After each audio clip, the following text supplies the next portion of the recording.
Hi everyone, this is Guddu sir, English by Guddu sir के इस YouTube channel पे आप सभी का बहुत बहुत स्वागत है।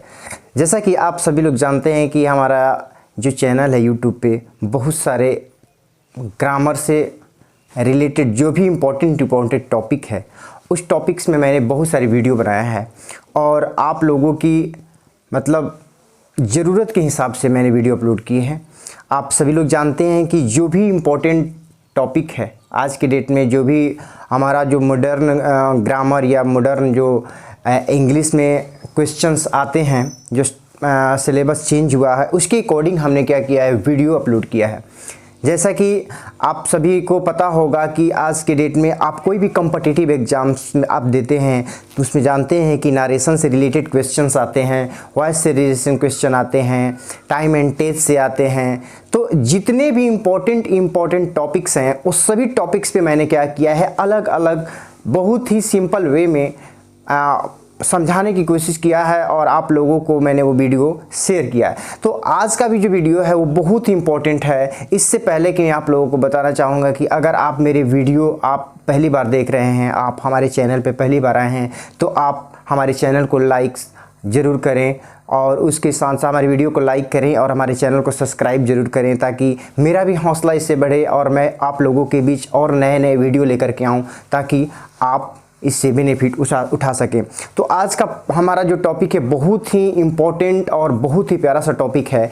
जैसा कि आप सभी लोग जानते हैं कि इन पास्ट में भी राइटिंग सेशन में हमारा लेटर से क्वेश्चंस आते थे और आज प्रेजेंट में भी आते हैं, इन फ्यूचर में भी आएंगे। तो ये जो टॉपिक है आज का बहुत ही इम्पोर्टेंट है और मैं उम्मीद करता हूँ कि ये वीडियो आप लोगों के लिए बहुत हेल्पफुल हो। आने वाले समय में जो भी अभी एक मंथ या मतलब नेक्स्ट मंथ से ही कुछ एग्ज़ाम से स्टार्ट हो रहे हैं, चाहे वो इंटर की बात करें, चाहे वो आप मैट्रिक की बात करें, चाहे सीबीएसई बोर्ड की बात हो या आईसीएसई बोर्ड की हो या ईएससीबी की बात हो, जो भी बोर्ड हो सभी से में ये टॉपिक से क्वेश्चंस आते हैं। तो बिना देर किए हम इस वीडियो को आगे बढ़ाते हैं और स्टार्ट करते हैं। बहुत ही प्यारा सा टॉपिक है। आप इस वीडियो को स्किप मत कीजिएगा, आप शुरू से लास्ट तक इस वीडियो को जरूर देखिएगा। मैं आपको ये 100% गारंटी देता हूँ कि अगर ये आप वीडियो देख लेते हैं, जो मैं स्ट्रक्चर जिस थ्रू में बताऊँगा आप लोगों को, अगर ये स्ट्रक्चर आपके माइंड में आ जाता है तो आप समझिए कि आपको फुल मार्क्स मिलना ही मिलना है।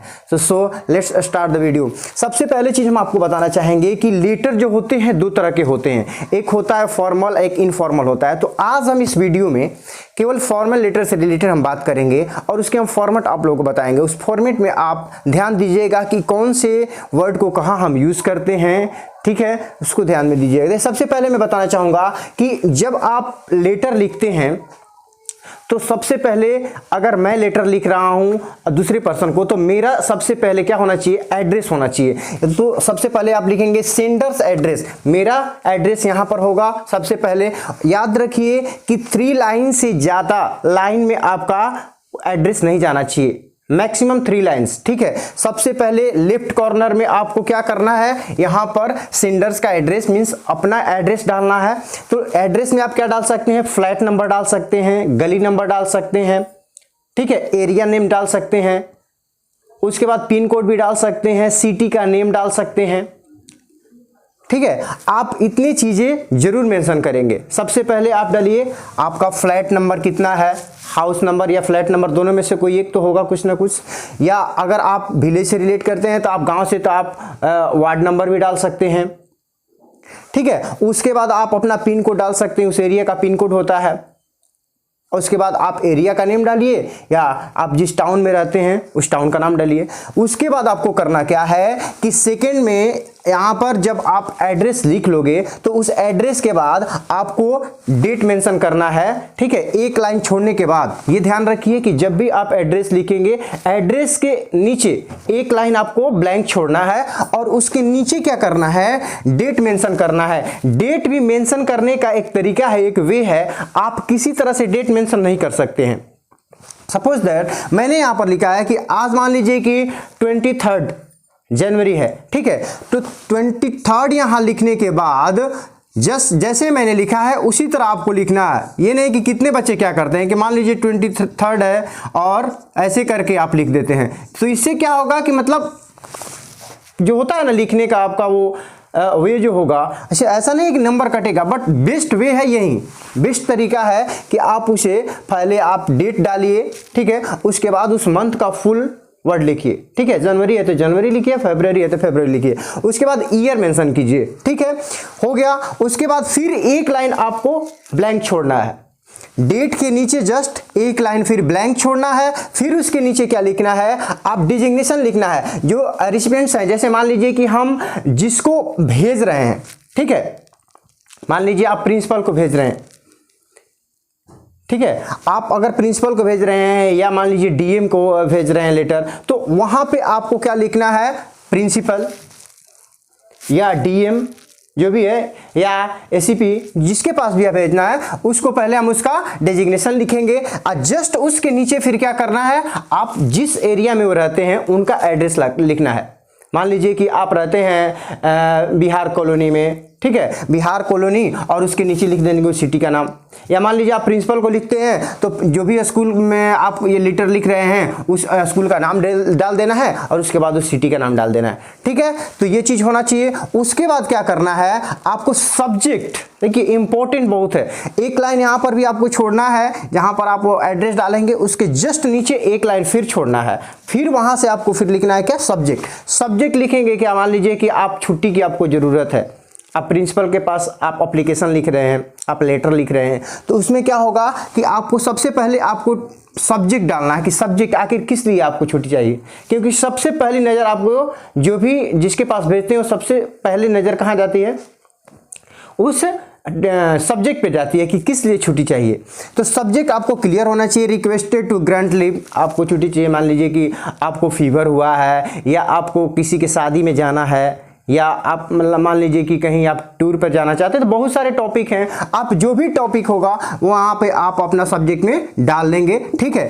फिर सब्जेक्ट लिखने के जस्ट नीचे फिर एक लाइन आपको क्या करना है, ब्लैंक छोड़ना है, फिर उसके नीचे क्या लिखना है, सैल्यूटेशन लिखना है। सैल्यूटेशन मतलब मान लीजिए कि आप अगर आप मैडम के पास लिखना चाहते हैं तो रिस्पेक्टेड मैडम कर सकते हैं, या आप सर के पास लिखना चाहते हैं तो रिस्पेक्टेड सर भी लिख सकते हैं, बट अगर आप रिस्पेक्टेड लिखेंगे तो और बेटर होगा, ठीक है। रिस्पेक्टेड सर या रिस्पेक्टेड मैडम जो भी है आप सर भी लिख सकते हैं, यहाँ कोई दिक्कत नहीं है वनली। तो फिर यहाँ पर लिखने के बाद आपको क्या करना है, बॉडी ऑफ द लेटर। अब देखिए यहां से आपको जितना मैंने अभी बताया इस पे आपको 1/2 1/2 1/2 जैसे जैसे जो भी लाइन आप लिखते चले जाएंगे वैसे वैसे आपको नंबर मिलता चला जाएगा। ऐसा नहीं है कि अगर आपने इतना लिखना छोड़ दिया, इतना लिख करके छोड़ दिया तो आपको बॉडी अगर नहीं लिखा तो नंबर नहीं मिलेगा। ऐसा लेटर में नहीं होता है, आपको शुरू से ही नंबर मिलना स्टार्ट हो जाता है।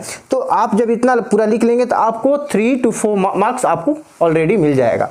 फिर आपको क्या आता है, body of the letter. Letter के बॉडी में आप मान लीजिए कि आप क्या लिखना चाहते हैं, किस लिए आप लिख रहे हैं, आपका उद्देश्य क्या है, ठीक है। तो सबसे पहला क्या हो रहा है, फर्स्ट पैसेज में आपको क्या होना चाहिए, फर्स्ट पैसेज में होना चाहिए कि introduce your self and purpose. आप अपने आप को इंट्रोड्यूस कीजिए कि आप कौन हैं, आप किस क्लास में पढ़ते हैं, आपका रोल नंबर क्या है, आपका पर्पस क्या है लिखने का, किस रीजन से आप लिख रहे हैं। आप मान लीजिए आप लेटर लिख रहे हैं तो कुछ तो पर्पस होगा ना, कि मुझे बुखार लगा है या मुझे कहीं जाना है या किसी शादी को अटेंड करना है, तो आप पर्पस शो करेंगे। उसके बाद आप सबसे पहले अपना बारे में बताएंगे कि मैं कौन क्लास में पढ़ता हूँ, मेरा रोल नंबर क्या है, ठीक है। और उसके बाद अपना पर्पस बताएंगे। फिर सेकेंड पैसेज में क्या लिखना है आपको, सेकेंड पैराग्राफ में क्या लिखना है, सेकेंड पैराग्राफ में लिखना है मैटर। आखिर मैटर क्या है, ठीक है। आप मैटर को भी क्लियर लिखेंगे, कितने दिन के लिए आप छुट्टी चाहिए, आपको किस लिए छुट्टी चाहिए, है कि नहीं।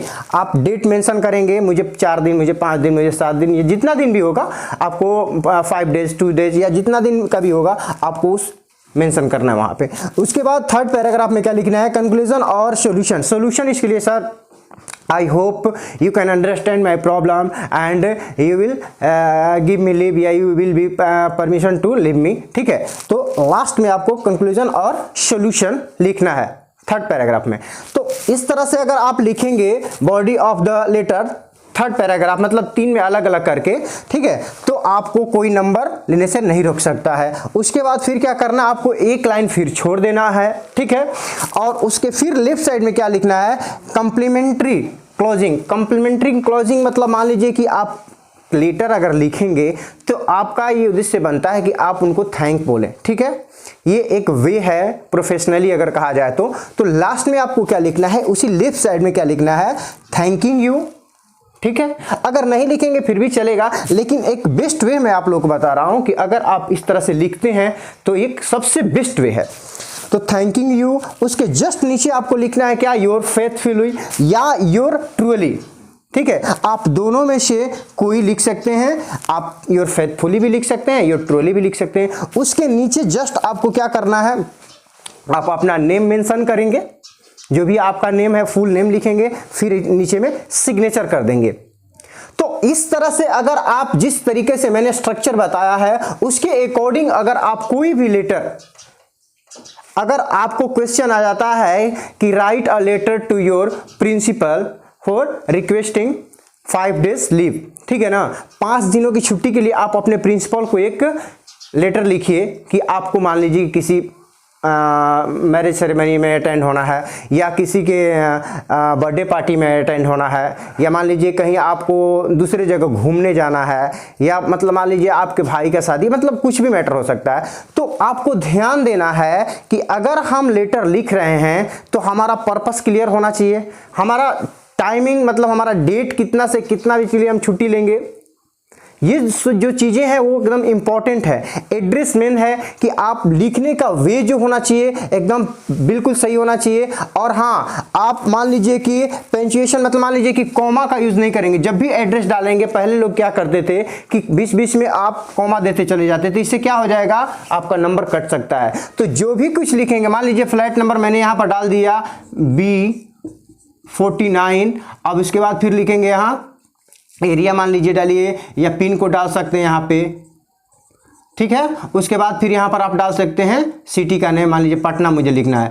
तो इस तरह से आप लिखेंगे, ये नहीं कि कॉमा दे करके लिखेंगे, वो बिल्कुल गलत हो जाएगा, आपका मार्क्स कट सकता है। तो जिस तरीके से मैंने आप लोगों को ये समझाया है, अगर इस तरीके से आप लेटर लिखते हैं तो मुझे पूरी उम्मीद है कि ये आपको फुल में फुल मार्क्स दिलाएगा। हाँ, लिखना आपके ऊपर डिपेंड करता है कि आप ज़्यादा से ज़्यादा लेंदी नहीं होना चाहिए, लेटर ज़्यादा लंबा नहीं होना चाहिए, जो टॉपिक है उसी पे चर्चा होनी चाहिए। समझ में आया? तो कोई भी वीडियो, जब मैं एक बार फिर से आप लोगों को रिक्वेस्ट कर रहा हूं कि जो भी वीडियो आप देखते हैं, सबसे पहली चीज़ कि शुरू से लास्ट तक जरूर वीडियो देखें, चाहे वो किसी भी टीचर के आप वीडियो देखते हो, किसी भी चैनल पे आप वीडियो देखते हो। आप थोड़ा थोड़ा करके वीडियो देखेंगे, आपको कोई बेनिफिट नहीं होने वाला है। तो ये जो टॉपिक मैंने इसलिए लेकर के आया क्योंकि आफ्टर नेक्स्ट मंथ आप लोगों का बोर्ड का एग्जाम होने वाला है, इंटर का होने वाला है। उसके बाद मार्च में आप लोगों को पता ही है कि CBSE का भी एग्जाम होता है और BSc का भी होता है, उसके बाद ICSE का भी, सब बोर्ड का एग्जाम होने वाला है। तो ये जो टॉपिक मैं आज आप लोगों के बीच लेकर के आया हूं, ये आप लोगों के लिए बहुत हेल्पफुल होगा और इससे बहुत ज़्यादा मार्क्स बच्चे लेकर के आते हैं। तो अगर आप इस तरह से अगर पूरा जो मैं फॉर्मेट बताया उसके अकॉर्डिंग अगर आप तैयारी कर लेंगे तो मुझे पूरी उम्मीद है कि आपको फुल मार्क्स मिलेगा। सो आई होप आप लोगों को मेरी वीडियो अगर अच्छी लगती है तो आप लाइक ज़रूर कीजिए और दूसरे के पास भी शेयर कीजिए, ताकि मेरा भी हौसला बढ़े और आप लोगों के बीच में और नए नए वीडियो आप लोगों से हेल्पफुल की वीडियो बना करके आप लोगों के बीच आऊँ और आप लोगों को शेयर करूं, ठीक है। तो जैसा कि उम्मीद है कि आप लोग, अभी बहुत सारे स्कूल कॉलेज हर स्टेट में लगभग बंद हैं, तो मेरा उद्देश्य है कि ये जो ऑनलाइन क्लास है या यूट्यूब के थ्रू मैं आप लोगों को कुछ शेयर करूं, कुछ बताऊं, ताकि आपका जो पढ़ाई हो प्रभावित ना हो। तो जैसा अगर मेरा वीडियो आपको अच्छा लगता है तो मुझे लाइक और शेयर ज़रूर कीजिए। अगर आपको कोई भी प्रॉब्लम होता हो किसी भी टॉपिक पे तो आप हमें कमेंट ज़रूर कीजिए, हम आपके कमेंट को देखते हैं और डेली आपको वाच करते हैं। तो मुझे उम्मीद है कि ये वीडियो आप लोगों को अच्छी लगी हो। Thank you. जय हिंद।